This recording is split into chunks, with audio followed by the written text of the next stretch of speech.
As Anna said, by day I'm the Deputy Chief Subeditor at Cleo magazine, but by night, I suppose, and definitely my labour of love is my blog, 600daysofsydney.com.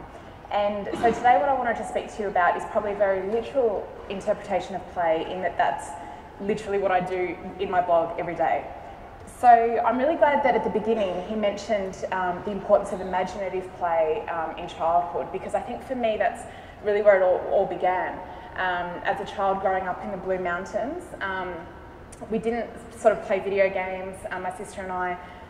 We didn't watch much TV. We had TV in the Blue Mountains, it was even in colour, but it just wasn't a big part of our lives. And I think even when we did watch TV, our first thing to do was to run outside and recreate it. So I've been a pink Power Ranger more times than I care to admit. But what that did for us was that we really had to make our own fun, and you know, normal everyday objects became so much more, whether it was leaves, obviously we had a lot of them in the mountains, became sausages on a barbecue. The staircase in our house became a bus that I lined my soft toys up on and dropped them all off. We played shops and schools and all these kind of different things, and I think for me it really fostered this creativity and this curiosity about the world. Ironically, we never played doctors or journalists, which is what my sister and I each became. So it wasn't a precursor of things to come, but it certainly did, as I said, teach us that anything is possible. So in adulthood, what did that mean? Like I said, I had this huge curiosity about the world. So at 19, I moved to the UK. I spent a lot of time travelling, and over the next few years, travelled extensively in Europe, through Asia, the US.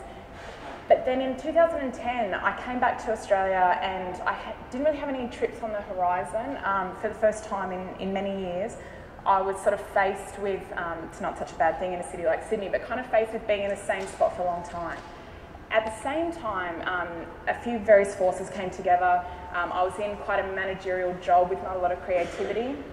I'd just come out of a long relationship, and I was ready to kind of shake things up and bring back that creativity that as a child I'd loved so much, but didn't really have in my life at the time. So 600 Days of Sydney was born. Where the idea came from, ironically enough, was on a C-rail train, so creativity is everywhere, believe me. I'd wanted to start a travel blog, but like I said, I didn't have any trips on the horizon. So I thought, well, how can I do that while being in the same spot, and actually in a spot that I'd lived in most of my life? So I thought, well, hang on, Sydney's one of the coolest cities in the world. I've got friends that come here from overseas and talk about all these great things that they do that I've never done. I haven't climbed the Harbour Bridge. I haven't even visited, at that point I hadn't even been to the Art Gallery of New South Wales. I hadn't been to the Australian Museum. Even simple things like restaurants and bars I'd never been to. I'd fallen into this kind of trap of going to the same Thai restaurant every week, sitting at the same table ordering the same thing, and I was like, okay, this has to stop. So the blog was part of that philosophy, and it was a way of me to track that and hopefully inspire people to do the same thing. So what are the principles behind the blog?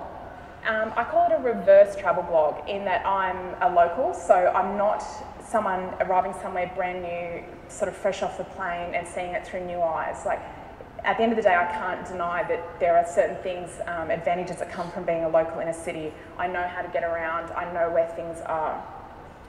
But it was time to see it through fresh eyes. The other sort of phrase that I use often when I describe the blog is it's about finding the new in the old and the away in the home. Again, I think it's very easy to fall into the trap of thinking, you know, this is where I live and I'm going to do the same things every day, but we don't have to. And it was also about applying those philosophies of travel to everyday life. So choosing play over work, trying new things, meeting new people, eating new food. The other way that play came to intersect with the blog is in that I chose to play to my strengths. So I knew I wasn't a photographer. I knew that I wasn't a food critic. I'm definitely not a chef. My pantry is one very clear indication of that. But I wanted to take all of that and put it into channel it into the blog to try new things. So what have I learnt from the blog?